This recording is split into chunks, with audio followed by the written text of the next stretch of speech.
Dr. Kemp, good morning. Good morning. I'd like to talk about your time in the military, but I think we should actually start a little earlier than that. Maybe like senior year of high school. Did you did you have any did you win any superlatives, or did your school have superlatives? Superlatives. Yeah, I went to an all boys Catholic high school actually. And we were pretty big. I think I had like 400 people in my class. So, uh, honestly, high school wasn't like, uh, a great place for me. So, I've sort of, uh, you know, expelled all that stuff from my memory. I was the editor in chief of our high school yearbook, but I cannot fully recall exactly what people thought I would do. So, Nice. nor did I have any idea of what I would be doing at that time. How does one stand out as an alpha male at an all boys Yeah. school like that? Like, what is that dynamic? And not to, I don't know. Yeah. They've done similar studies with animals, and it's kind of like if they just put all of the same type of, not that you were all alpha males or anything like that, but typically I think if you just Yeah, certainly put not me. put all those young teenagers, uh, Yeah, it was I I don't know. I haven't had a whole lot of time to reflect on that period of time in my life, but um yeah, it was composed of Marist brothers, and this was back in the early 90s, right? So things have changed quite a bit, but I remember there being one brother, brother Roy, uh, who his title was Dean of Discipline, right? So I very much remember him like strolling the halls, and if he saw some, tomfoolery going around, he would literally take kids, pick them up, and slam them up against the lockers. I mean that just doesn't happen anymore. So there was a lot of I think I don't know, people were disciplined, and I don't know, they stayed in their lane, I suppose, and didn't get into much trouble. But I stayed quiet in high school. I kind of did my own thing. I really was trying to figure out the world at that time, as probably most of us were. But I certainly didn't win any popularity awards. I kind of stayed in the middle. Didn't excel, but wasn't at the bottom of the totem pole either, and just kind of middling made my way through. do you think it was better or worse that there were no girls, like no distractions, or was it just like that's all you guys talked about? Yeah, no, yeah. For me, like you come out kind of like socially weird, right? Because you have right, no women or girls to interact with. But there was a sister school, and we'd have dances, and it would still be so. That wouldn't be awkward at all. No, Even no, even public school with mixed gendered schooling and everything, those yeah, dances were super awkward, and you got like daily chances at talking to women. yeah, yeah. No, I certainly didn't shine back then. Whether I ever truly shined in that arena is certainly up to debate. But yeah, no, I don't know. High school was formative in that I had this very unique opportunity to live in New York City, and be exposed to many different things, many different types of people. Um, but just like any high school, cliques formed, and um, yeah, I don't have anything necessarily profound to say about my experience in high school. Right on. So you graduate high school, you repress all those memories and those times for for some other professional to uncover, Yeah. and then did you go right on to college from there? Did you know what you wanted to do, or was there like a gap year? Yeah, no, I went to college. Again, probably, y- y- you know, probably unprepared to some degree, immature, uh, not knowing exactly what I wanted to do. Um, I came in as an immigrant, right? I was born in South Korea, and I came here when I was one. So, I, you know, but having immigrant parents, um, you sort of like sometimes you just kind of feel like you're a guest, right?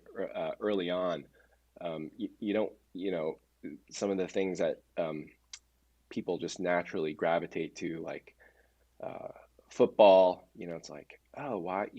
We're super excited about this, and there, I'm sort of trying to observe all of this and learn from the experience. I'm not exactly sure where I was going with all this, but um, Just your comfort level, yeah, and probably going along the lines of like public resources. Maybe you felt like you were like borrowing, or like you were in some like public parks, for example. If I were to go to a public park, you just feel like it's everyone's park, but maybe you felt like, yeah, yeah. There's definitely that sense, and I don't know. I'm playing like a psychologist to my own self, but um, yeah, you're just trying to, again, like everyone else, everyone has their experience, and you're just trying to find your way in this world. yeah. And then so, did you not know that you wanted to be a doctor yet? You were just trying to take some classes, or Yeah, I just took a bunch of classes. I think I think my mom had aspirations that I would become a physician, but sort of typical immigrant, uh, you know, become a doctor, study hard, um, and but I didn't have those aspirations, right? I was still trying to figure all those things out. I knew sort of had an aptitude for some of the sciences and a little bit of math.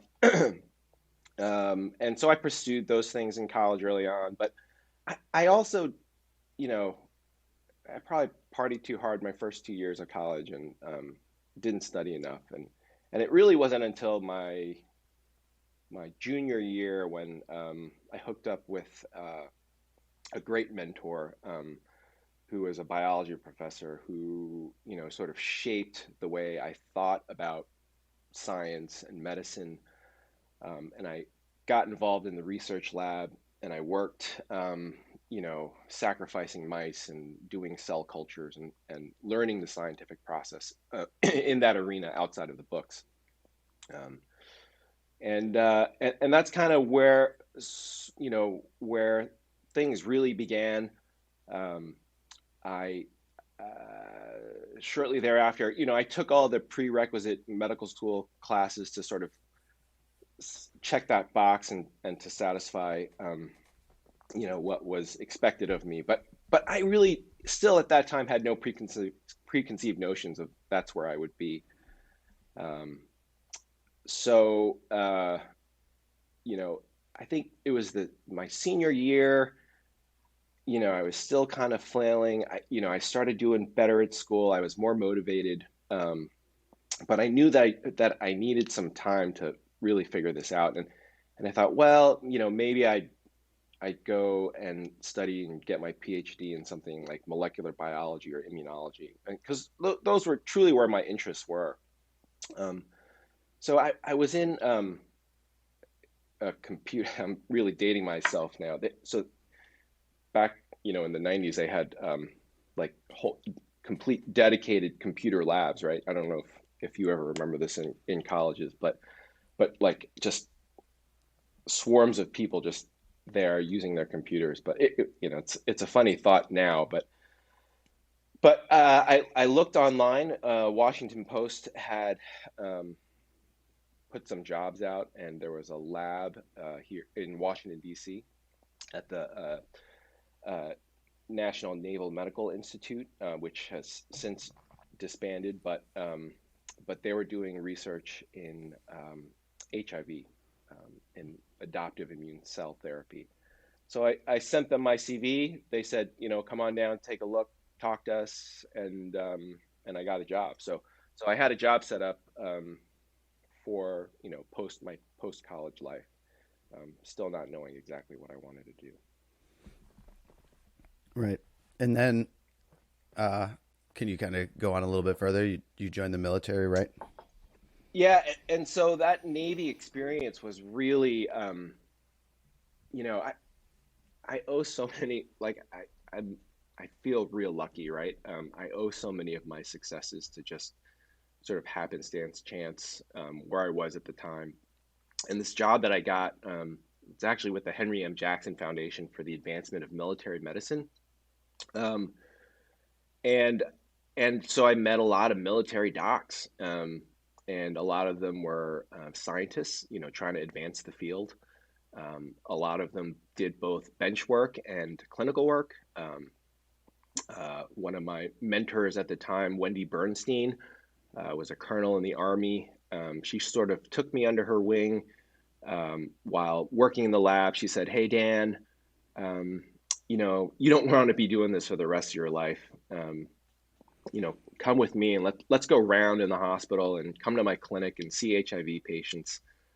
Um, and so I think that, that really was the turning point, and where, I sort of realized that, maybe my mom was right, and that in order to really get in there to sort of marry the sort of intellectual curiosity of science and sort of the humanity of medicine, was to actually go into clinical medicine. So then that began my pursuit of a career in medicine. Yeah.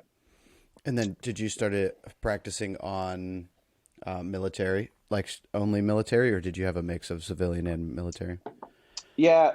Um, so I got a scholarship through the Navy with the health professions scholarship program, and it was great. They full ride through medical school. I came out with very little debt, which now I know, a lot of the residents that I teach here in Portsmouth now tell me, they're up to $600,000 in debt, which, we can get into that a little bit later.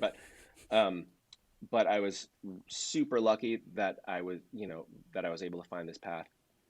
Um, yeah, so I went to a civilian medical school in Missouri, and then when I was done, I came back to Washington D.C. and did all of my training at what was once the National Naval Medical Center, has now changed to Walter Reed. Um, and I did all of my training. I did my internal medicine residency at Walter Reed, and then finally on to pulmonary and critical care. And throughout my training, which was from 2003 to 2009, this was just at the start of the Iraq War, and then you know throughout that period of time, we took care of so many of, unfortunately, the war wounded coming back from both Afghanistan and Iraq. Um, so, I spent a lot of my hospital time taking care of those patients. There are a lot of retirees in that community. So we saw older patients and the chronic disease that's attributable to aging, and all the other things, diabetes, kidney disease. And then, I had a clinic. I had my own continuity clinic that I saw. We saw spouses of service members, and basically all their dependents as well. So it ran the gamut, but it was mainly military members. And then, so now working primarily with civilians, do you see any difference in compliance between military service members and civilians? Yeah, yeah. I don't know necessarily, what is the difference between, the civilian population. It's hard to say. It, I think I just dealt with a younger population, um, perhaps uh, um, they came from a different socioeconomic background. Perhaps they had some more education. I, you know, um, and perhaps they were a little bit healthier, right? Um, but but compliance, I think compliance is a is a human issue, um, Yeah. and, and so you know, um, yeah, there are definitely differences in the population, but it's I don't know that I would venture to say that one population is more compliant than the other. Their own. Well, from my experience with military doctors and civilian, it's kind of like, especially when you go to the hospital, you kind of just whichever doc is available for wherever why whatever reason that you're there, you're just like, hey, you're seeing this person today. Unless the only time where I had a consistent doctor was when we had flight doctors getting like routine physicals that for up and down status for flying. But other than that, it was just whoever was there. And it almost just felt like there was just a checklist, and that's just like what you did. It was just like, and you were just like, there were three people standing behind you, like, okay, get done with this person because, and that maybe that happens in the civilian world. It's just a little Yeah, bit prettier. yeah. But I mean, I think I know you had it. I know your time. You had time in the Navy as a Navy rescue diver.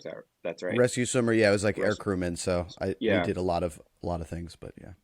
yeah. So, but the doctors that you saw in your sort of cohort, um, were I'm guessing are probably pretty healthy, and they came in with bumps and bruises and things that whether or not they're going to be deployable status.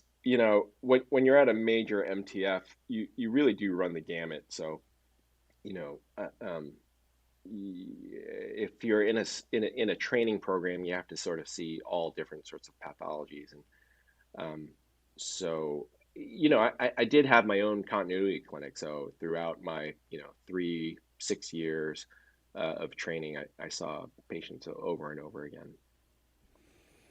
And is there any like theme to specifically pulmonology that you just feel like uh, you could almost eliminate your job if people were to listen to two or three sentences for like for example like hey if you don't do these things you'd probably never have to see me, or did it feel like a lot of it was just genetics, or they never had any, this is just something that kind of happens to people? Yeah, I don't, you know, I don't think disease is disease, right? And so, what affects the general population still affects the military members, right? So Hmm. I don't think that there's anything necessarily unique about that. Um, you know, uh, I think you're getting, and I don't know exactly, but the things that I think about are, you know, I think healthcare in general, we sort of look to say, oh, here, you know, um, eat more fruits and vegetables, right? I've got 15, 20 minutes to talk to a patient. Eat more fruits and vegetables, get some more exercise. I can't prescribe you an exercise program because I don't have the time. I don't have the time to teach you how to shop or prepare your food. And take this medication and then come back and see me in 3 months, right? And whether that's the military or whether that's the civilian side, I think those truths are the same. Um, and and then patients come back and they don't do it, or they're not motivated to do it in some way, and then you start blaming the patients and they start blaming you, and it's not a healthy way. It's not that it's something has to change, and I don't know what that is. Yeah. Uh, well, I have Right. some ideas, but Right, um, yeah. And I think that's the one thing that I don't necessarily like about just seeing doctors in general is that, and to your disadvantage, you only have 15 minutes. So unless you've been like a PCP, a family physician, and you just know the whole history and you just like personally know them, if, and as a coach, even if somebody walks in the door and I have 15 minutes with them or even a half an hour and they're like, hey, I have all these problems, and you only get to ask certain questions, and like I read a chart and then I'm just like, okay, like let's talk about it, because sometimes what's on the chart or what they say isn't necessarily Oh, yeah, what's no. going on. So it's like it says here you have bad knees. What does that mean? And they're just like, oh, it just mean, and it could be a whole host of things.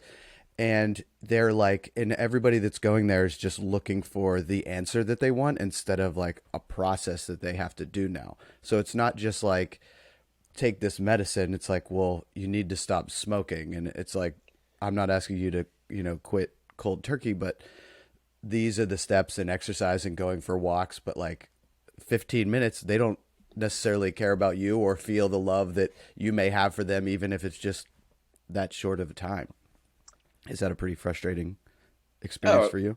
I mean, 100%, and the patient population that is selected for, I mean, I would, what you and I do are very, are very similar, right? Like we're trying to promote health.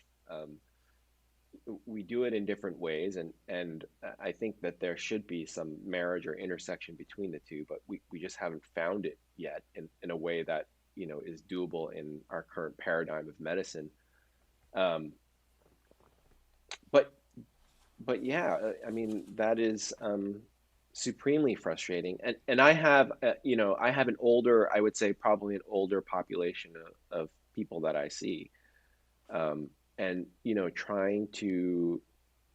um, trying to navigate for them, like what is the like I, like what is the appropriate movements that you ought to be doing so as to not hurt yourself, right? um, and it's like I can't prescribe that for them, right? And I should it, really, I'm like, go see Elliot, go see, go see Meg. But um, uh, yeah, I wish, and I blame medical education in general, right? So people who have interest in this, right? There's, you go through medicine, you're like, oh, you like everything, you should become a family practitioner. Like you like these disease states, go into infectious diseases or anesthesia. But nowhere is there, um, you know, obesity medicine, right? Is bariatric surgery. It, you know, no one's talking about how do you learn how do you learn and then teach people, um, like I said, what to buy and what to eat. There's just no pathway for that now. Um, I think that that's sort of changing. I think especially in the younger generations, people are looking to really reboot medicine. The disruptors that are out there are thinking about these things, but I think they're probably a long ways away from happening. Yeah, from my side of the fence, it felt like maybe like 8 years ago, coaches or trainers and doctors were kind of butting heads. So it was like this situation where anytime somebody would go to a doctor or the hospital because of a bump or a bruise, they would come back and be like, "Yeah, my doctor said I probably shouldn't be doing any of this." And it seemed like for the longest time, it was just like, "Oh, if something hurts, don't do anything until it doesn't hurt and then go." Whereas in practice and how I deal with injuries with other people or myself is pain-free movement and blood flow is huge. And sitting on the couch and waiting for your body to do Right. it when your passive system is what's helping flush a lot of that waste out is just waiting. It's like it's just the long game, and you're definitely not hurting anybody necessarily by saying just wait, but you're also like you could speed up the process. But I'm sure, as you kind of hinted on, that you can't just prescribe those things. Like I feel like you're such a huge target to be sued and take like, whereas I could be like, yeah, definitely do thrusters today. Your wrist is a little bruised, and then if they're like, hey, it made it worse, they're not going to be like, oh, I'm going to try to sue Elliot for $1 million because. But if you tell them like, hey, take this inhaler, and then they have an allergic reaction, they're like, what the hell, Dr. Kim? You tried to kill Right, me. right, right. No, I know. Oh, yeah, believe me, that's happened. Um, So, so do you feel like what would you most often prescribe if you could and there yeah, would be compliance? Like what do you like? I want to say uh, this, but I right. I have to give you this.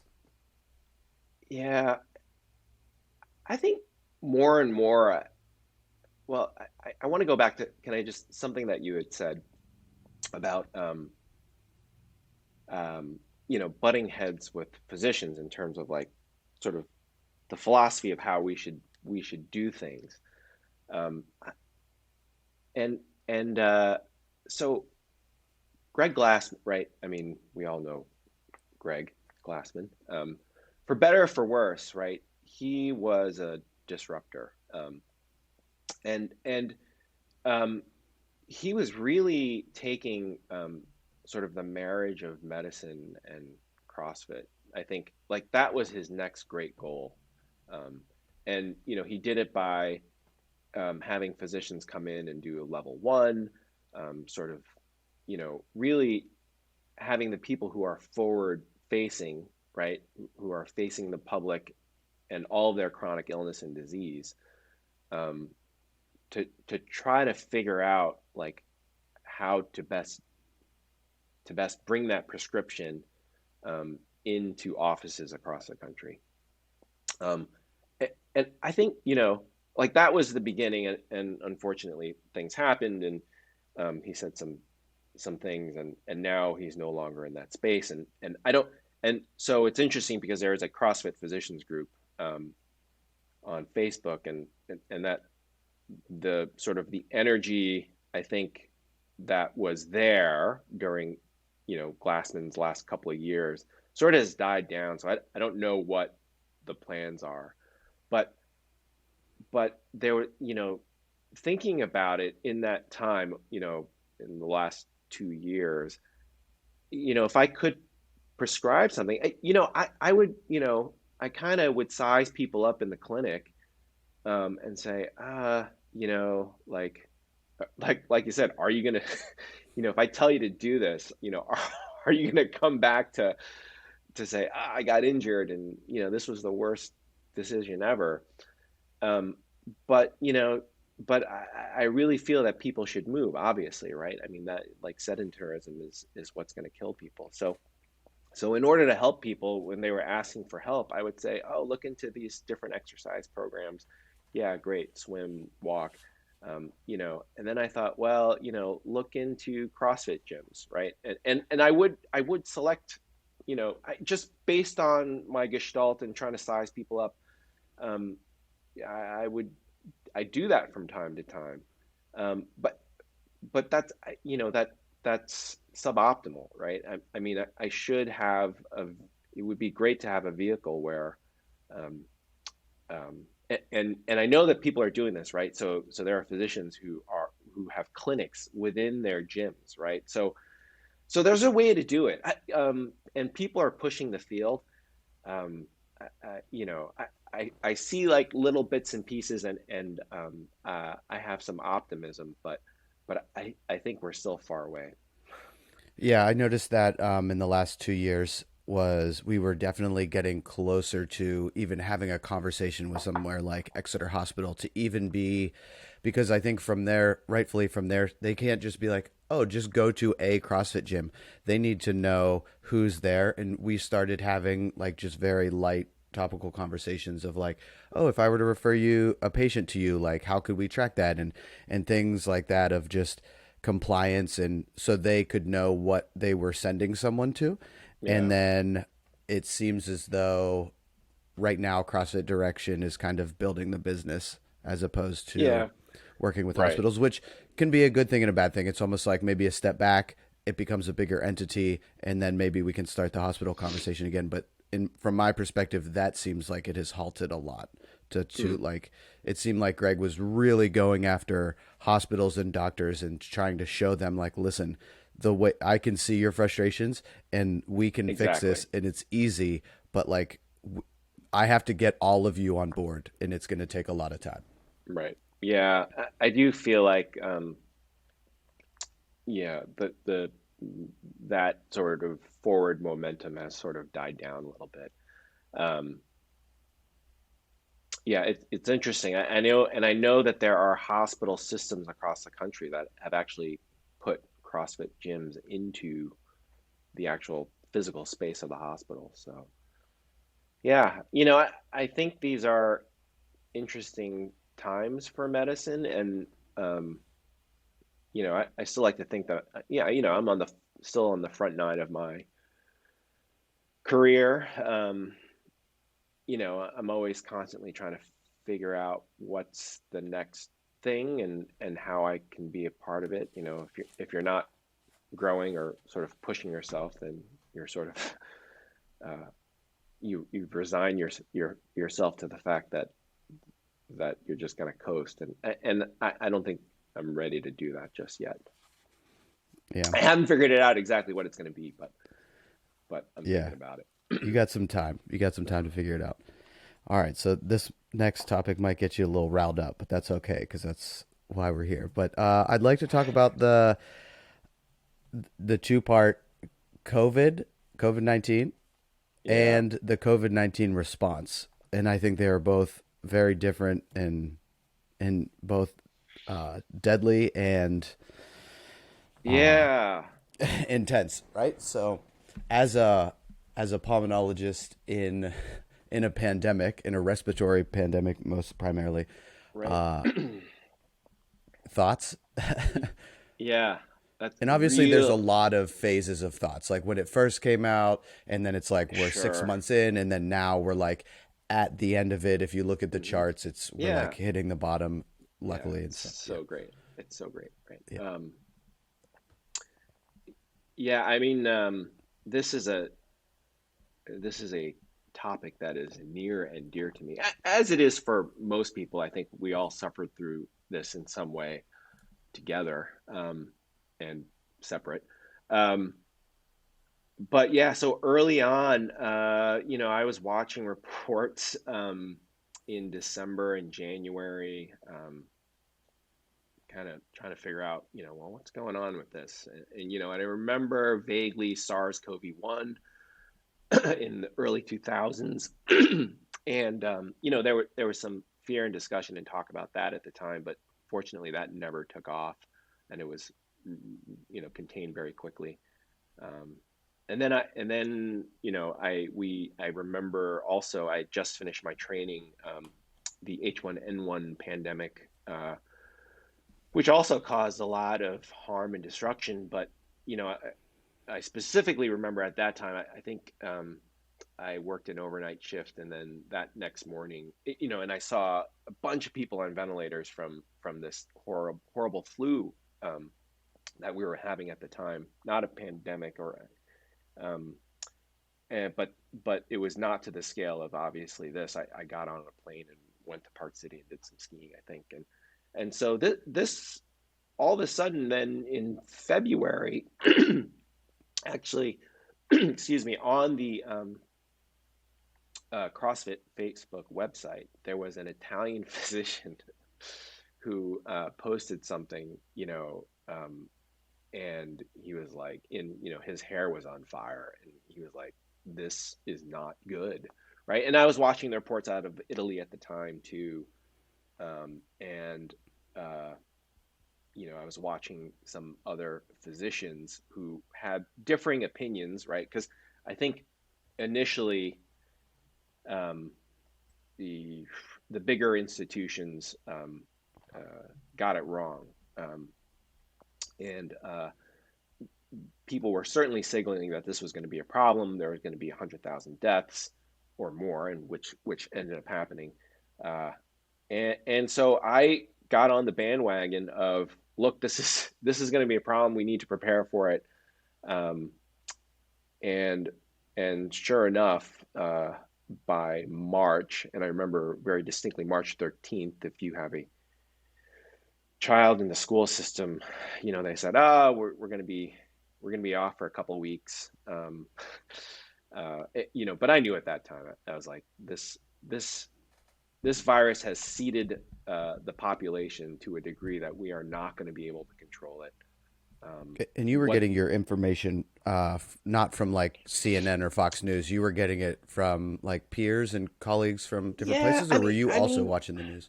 so I think so definitely in February, I was watching the news. I was watching CNN. Um, and actually, I don't know if you remember, but early on, a lot of the, public public health apparatus at the time said, "Oh, don't worry about it.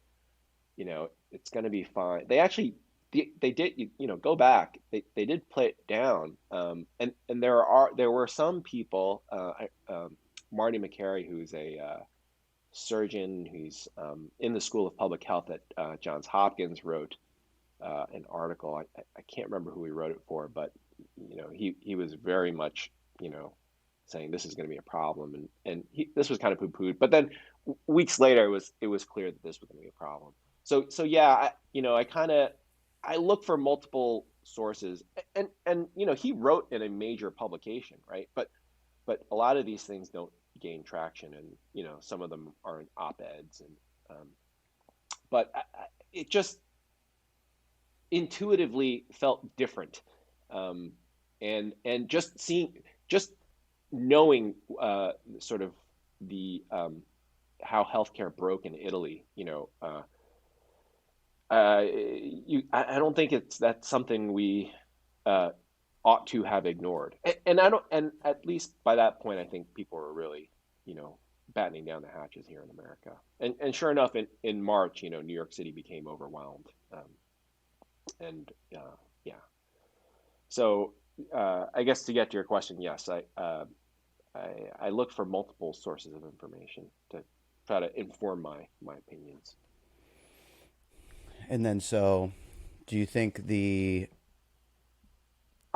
at what point did your mindset kind of shift between, okay, is this an apocalypse or is this a bad cold? Or Yeah, when did you start to like, because, sorry, let me, from what I saw, a lot of similar people that I know that worked at a hospital, they were very scared. They were like, I have a few aunts and uncles that work in healthcare, and they were really freaked out. And it's like, well, you have to take into consideration that you work at a place that people go to that are having a terrible time. So all right. the people that are having a great time and or have had COVID and there is no problem, you're not seeing these people. They're not like, hey, I had it, I feel good. Hey, and those would be so Right. many hands. So like, when did it kind of start to shift for you? Yeah, yeah, and I'll rewind just a little bit. So March, the last I think weekend in March, I was covering the ICU in Exeter, and at the time we had I think four people on ventilators and they were sick, right? And we had no idea what we were like.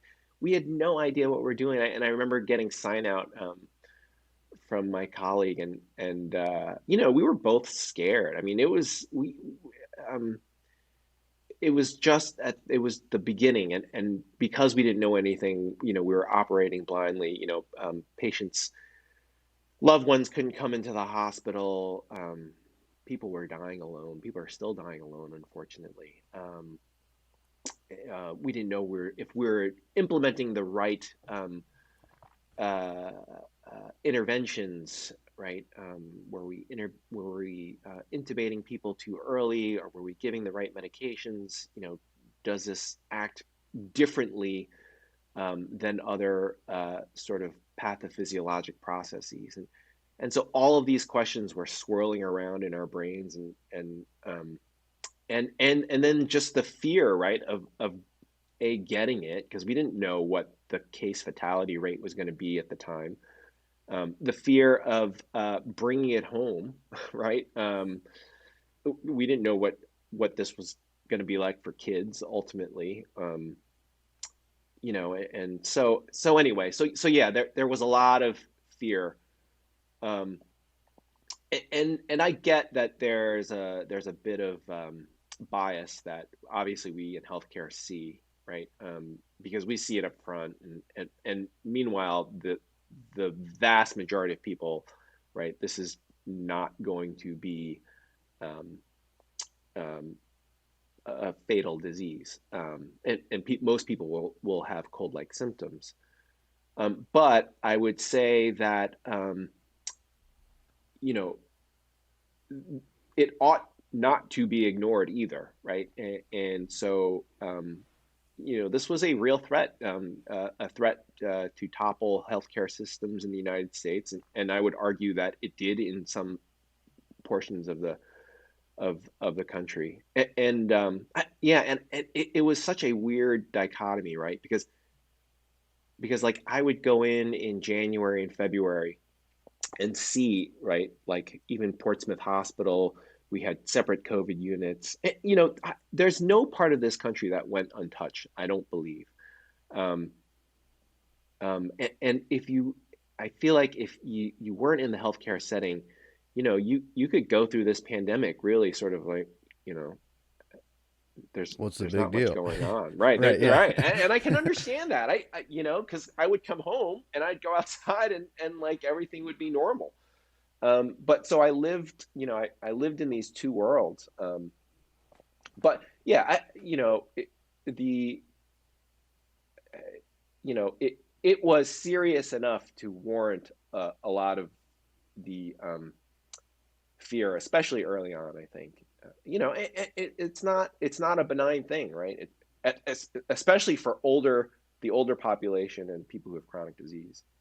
Um, yeah, so I guess what I would say is I don't know that my brain has shifted. I think we became a lot more knowledgeable about, how the virus is transmitted. What are the things that we can do to protect ourselves? Like this idea of fomite transmission, where things are on surfaces, quickly became out of favor, although we continue to do all these things of cleaning. Um, and I think also early on we knew that in children, this was not the same disease, right? The mortality gradient, was like 7,000, 8,000 times higher for an 80-year-old to die than like an 8-year-old, and that just doesn't happen. Right. So we needed to. So early on, great. We don't know what's going on. Man your battle stations. But what we failed to do was, as we learned more information about it, we failed to adjust appropriately and be nimble about our interventions, on big scales. Yeah, and I think the transparency that hospitals were trying to, I think transparency could be good, very good and very bad. So the hospital, I think, should be doing that. They should be starting very, very secure and then like, okay, what is this doing? And people were able to see this, or they had a friend that was a doctor, or they heard from and they're like, oh no, in the hospital, they're like full hazmat suits. It's like, that's because they don't know yet. So Yeah, right. they need the science to start. So they're kind of like, oh, the hospitals are wiping everything down and all this. And then it's like, and then that stuff just sticks. Like right when it said like, you should leave your Amazon boxes in a outside for 3 days, but, and then wipe it down, wait 24 hours, and then maybe Yeah, you can open it. And then like, that was like, hey, never mind. We were wrong about that. Like right. it dies on surfaces quickly. And people were like, I don't know. And Yeah, then they no. just like, and Yeah, so it's so hard to dishabituate yourself from the fear that is instilled early on, and I get that, because it is a scary thing, especially for older.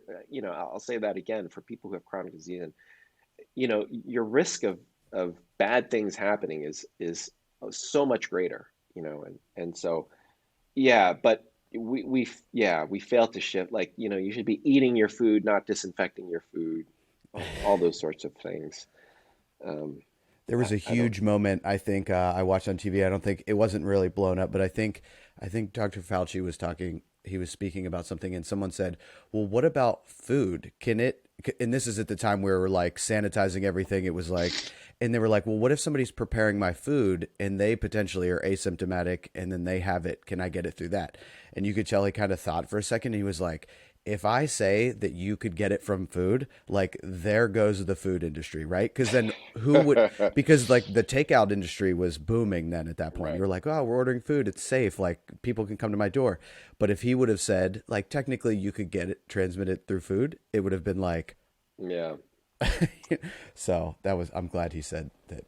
Well, yeah, no, we can, yeah, You have more thoughts on that? yeah,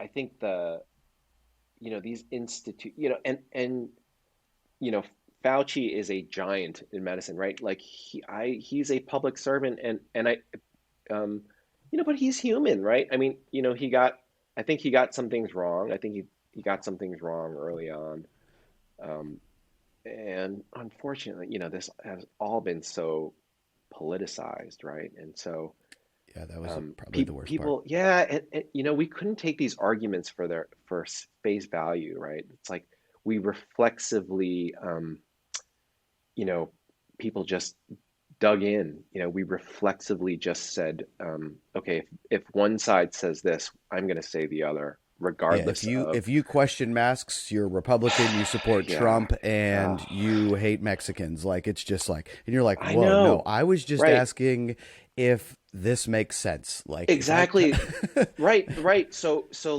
they throw you into a bucket, like, even if you question, right, all of it. So then the discussion is a non-starter, right? If so, I actually, look, I got a lot of things wrong about this pandemic, right? I'm a country pulmonologist. I don't do work in epidemiology. I don't do research, but you know, I have a sense, and I read. And early on in this pandemic, at the end of February, I was wearing masks in the grocery store, right? Mhm. Um, because it's my belief that they work in the right situation. Um, and so even early on, the CDC and Fauci and the rest said, look, don't use it. There's not enough. And, like 3 weeks later, 4 weeks later, go wear a mask, right? And so there were missteps in public health messaging. But then, I get thrown into a bucket of, oh, you wear a mask, and so, you must belong to this certain affiliation of thinking, right? And Right. and then you just can't have a conversation that way. You can't, there's forget persuasion at that point. Um, Yeah. but then I was like, okay, I was a staunch believer in the use of masks, right? Masking, ventilation, um, physical distancing, right? Those were tools that we can use. But then as the pandemic went on, right? I mean, through both natural infection, which we don't talk enough about. I mean, I think by March, I think 30 million documented infections in America, right? And we were probably off by two, three, even by some estimates, fourfold, right? So we're talking maybe 100,000 Americans infected already by February, March of this year. And then plus the vaccination campaign ramped up, and so now cases are, obviously began falling in April precipitously across the country. Um, and so then you have to relook at your policies, right? It's like, okay, well, why are we masking now still? And especially, well, why are we masking outside, right? I mean, where you have Kids, why infinite, are kids masked yeah, I outsides? mean, that's, Outside. yeah, yeah, that, that really, that still is an issue for me, right? And I'm still trying to fight that front. But, and I sort of alluded to this, that I'm not a public facing individual. Um, and I think yeah, but then, like I saw all of the insanity happening, right, on sort of both sides, and you know, it really come come January, February, like with I saw all the data pouring out on, like, across the world, right? Where schools remained open, as if you can take certain precautions and measures, regardless of the rate of infection within the community, um, you can really minimize transmission within schools, right? And I saw that happening, and then I saw, I'm informed by my own biases, right? Like I have children in the school system, right? I understand that. And but so it became personal for me. But as I read on, right, 3 million children in America didn't log on because they don't have access to the internet, or computers. You know, these, children were being lost, right? And I didn't want to get into it, right? But but I thought, like, for, someone needs to speak up, right? Someone needs to speak up in the community, and I think, you know, physicians do have this heritage in medicine of being a voice for the voiceless, and kids, they don't vote, right? They don't have any voice if they're being run over, someone has to stick up for them. And the American College of Pediatrics did it very early on, and they advocated for schools for kids. But again, this became this huge, unfortunate political uh, divide among us. So I wrote a piece for Seacoast Online. It was started out as a letter to the editor, but then I just kind of went on and on, and it turned into an op-ed, and this was picked up by a few other sort of um, people in the community, and then they asked me. They saw it, and Melissa Hanlon, and Susan Chanelaris. I don't know if I'm saying her.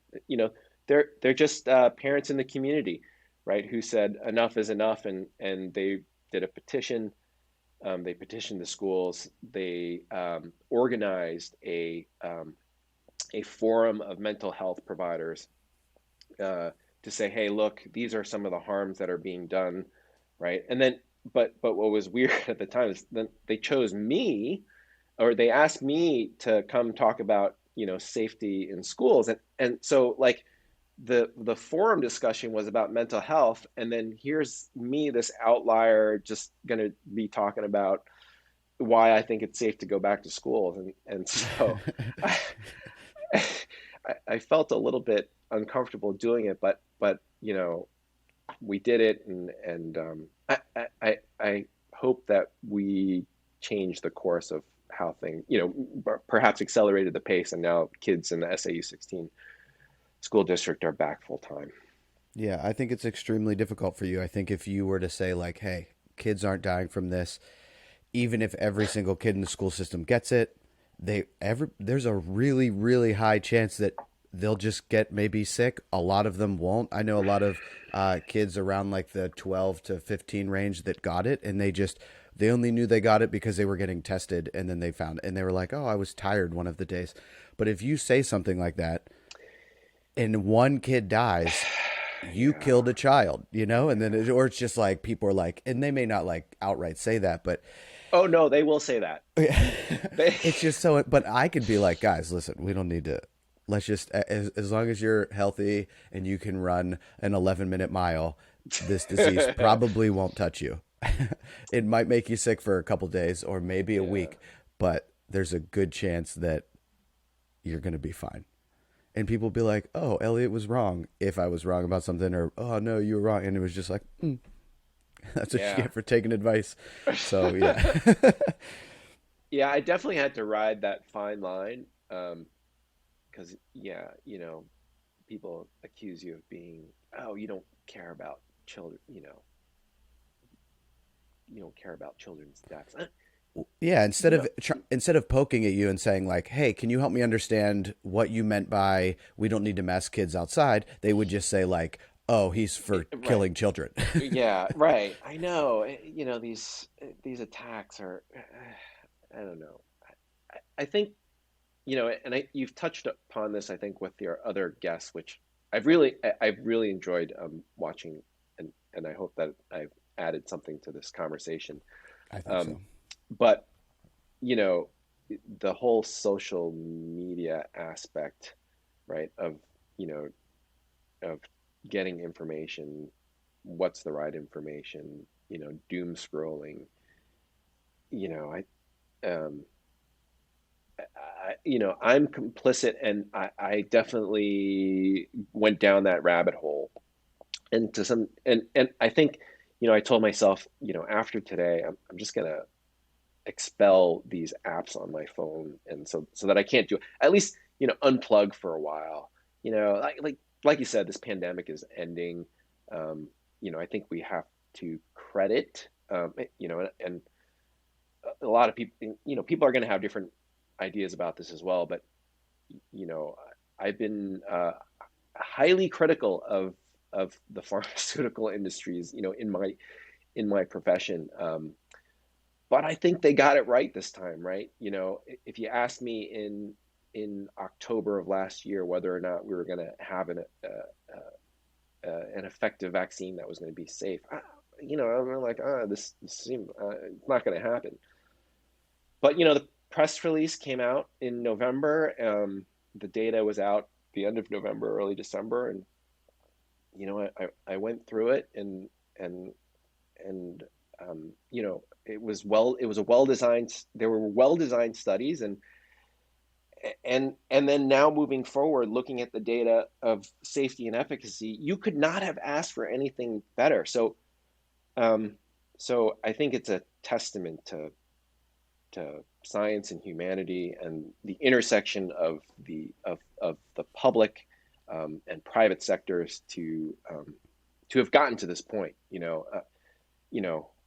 So, um, but anyway, so as we hopefully come to the end, we don't fumble at the 1 yard line here. Yeah, I'm looking to unplug. I, I I'm, I think we're all tired. I think it Yeah, would be all good for our mental health for sure.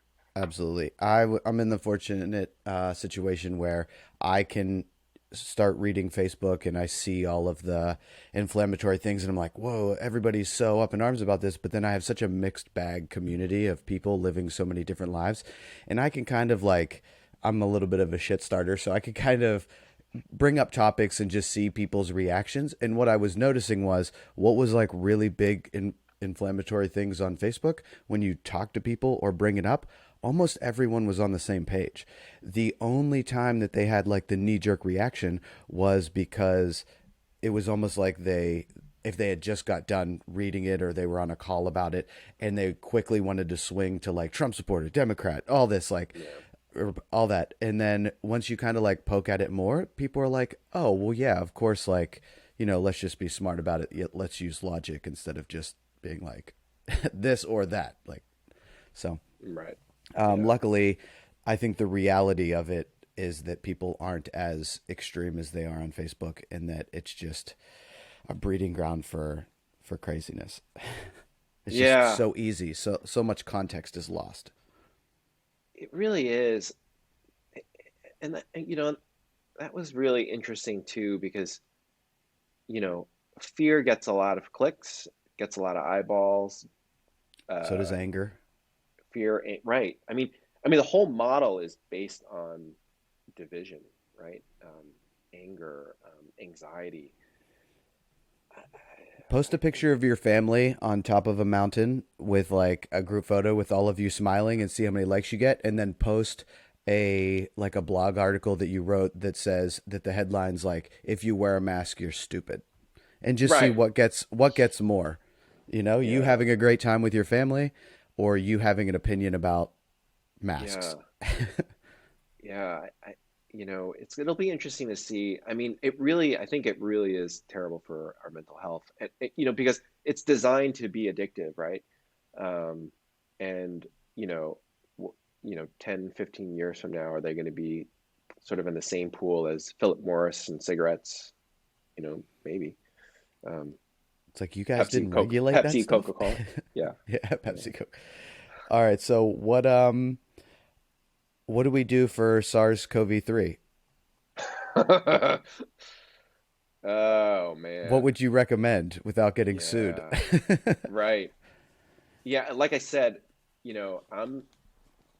I'm like an amateur uh, epidemiologist, public policy guy, I guess, like real amateur. Um, there are so many failings. Uh, you know, I, so these sort of blunt, perhaps early on, right? When we don't know, right? I think perhaps the right approach is to lock down, right? Like bluntly, like these blunt tactics, right? Just, all right, let's sort of let's see where we are, right? Because maybe this is going to be like real bad. But we need to shift, right? And I don't know, are you familiar with the Great Barrington Declaration? Um, it No. was it was um, it was real short. It was focused protection, right? Protect the most vulnerable among us. And if we can figure those things out in a timely fashion, then you have to transition from, okay, all out, let's, close everything, and then figure out who the most vulnerable are and set public policy, so that they are protected in some way. Um, you know, I, um, so the do you know who, at least in San Francisco, the people who are most at risk for developing SARS-CoV-2 as an occupation were line cooks, right? Um, but they're considered essential workers, and right, they had to go to work. If they had a fever, they couldn't stay at home, right? Um, because they got to put food on the table. They got, I'm sure many live paycheck to paycheck, and so, but we did nothing to protect those people, right? There's no national survey. There was no policy in place. Like, why couldn't we shift and say, look, for these people, if you have a fever, we will give you paid sick leave time, right? I mean, there was none of that discussion. It was all like, wear your mask, stay at home, right? The people who are part of the Zoomocracy, right? The like technology is heralded as saving us from the pandemic. That's bull. Like, the people who could stay at home were, you know, white collar, upper middle class people, who had food delivered to them, and putting other people at risk, right? Um, yeah, and so that's what I would say. I would say, we need more focused protection on the most vulnerable. I mean, but who knows? What does SARS-CoV-3 look like, right? Maybe it's a lot I would less, say but less even if lot less benign, right?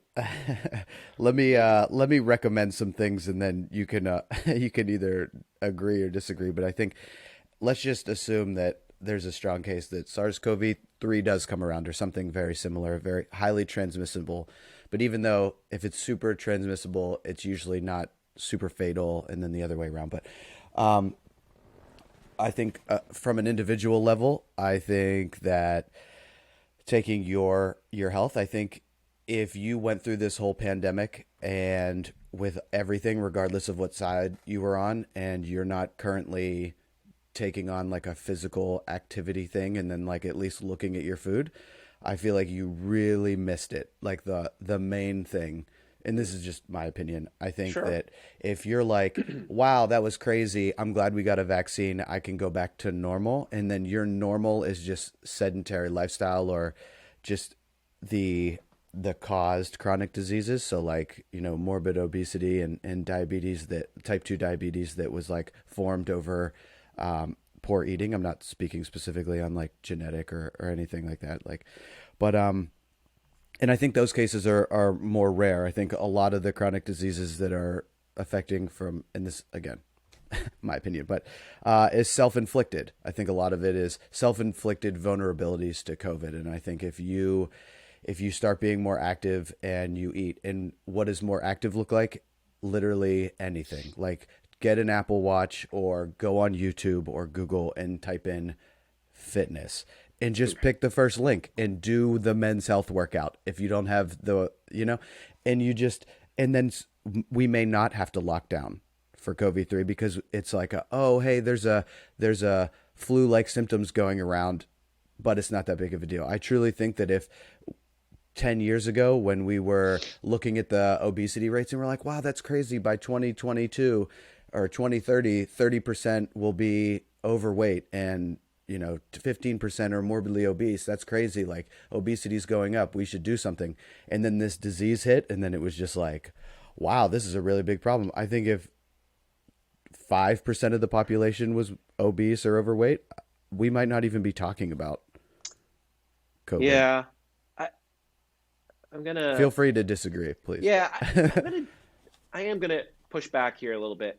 You know, there's no doubt, like, uh, I alluded to this, the age gradient of mortality, morbidity and mortality of this is really unprecedented. And yes, you are absolutely right. When my own, what I experienced when I took care of younger patients in the ICU, they tended to, 30s, 40s, they tended to have, comorbidities, metabolic syndrome, hypertension, diabetes, obesity was a big one as well. Um, but, as we age, as much as we try to fight back some of these things, right? Our cells become senescent and we become more inflammatory as we age. I mean, that's just the way it is. And I think, to some degree, right, if you're 70 or 80, I don't know that we would have been able to have, burpeed our way burpeed our way out of this. You know, I I think certainly, to your point, I think yes, maybe we could have, mitigated it by improving the health of our culture, of our country, right? I mean, but I think, that is part of the same issue and also separate in that, that is a bigger look at our health, our population health. And yeah, if we were healthier, right? If we were stronger, stronger people are harder to kill no matter what you throw at them. Um, yeah, I think you probably could have had less death and destruction for sure. Yeah, I think I was just waiting for the messaging to come out a lot more prominent with, hey, this is for a lot of people that aren't in that fringe age range, the diet and exercise is what's going to help you the most. Like, definitely get the vaccine, definitely do these things to help protect yourself, but like, don't all, Yeah, like if you have a curable or a mitigatable chronic disease right, or comorbidity, that is like priority number one. Don't wait for us to try to figure out another vaccine for COVID right, 3, right? Like, right. please Yeah, don't ask us to roll those dice again. yeah. No, I mean, I think your point's a good one, right? I mean, we just we have to look at the systems that keep us unhealthy, right? I mean, I'm guilty of it too, right? I mean, it's easy to fall back into what is easy, right? And part of that is how is our like how do people eat? What's all behind that? I mean, I'm not an expert in this, but like things in boxes and plastic are easier and faster and cheaper, quite frankly, preying upon, the bottom of the wealth, distribution. So I don't, these are big questions that quite frankly, I don't know it's answerable right now in this forum. But yeah, if we were, you're right.